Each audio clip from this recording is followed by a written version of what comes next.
नदिया में तृणमूल कांग्रेस ने बरकुल्ला में स्वैच्छिक रक्तदान शिविर का आयोजन किया। पार्टी ने अपील की कि अधिक से अधिक लोग इसमें भाग लें।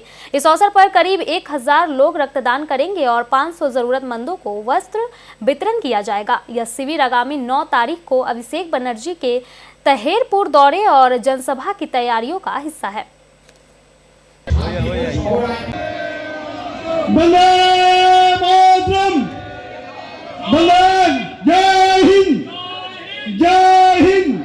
সর্বস্তরে সাধারণ মানুষের কাছে আহ্বান জানাবো, অভিষেক বন্দ্যোপাধ্যায় যে বার্তা দেবে সেই বার্তা নিয়ে আমরা মানুষের কাছে যাব এবং আগামী বিধানসভা নির্বাচনে রানাঘাট সাংগঠনিক জেলার যে 9টা বিধানসভার আসন আছে 9টাই আমরা তৃণমূল কংগ্রেসকে উপহার দিতে চাই।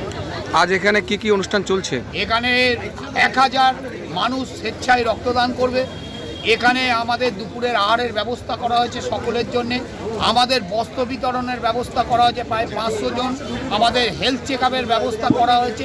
একদম উৎসবের মেজাজে সকাল থেকে ইতিমধ্যে প্রায় অর্ধেক মানুষ রক্ত দিয়ে ফেললো। উৎসবের মেজাজে এখানে রক্তদান শিবির হয়, দেখার মতন অনুষ্ঠান।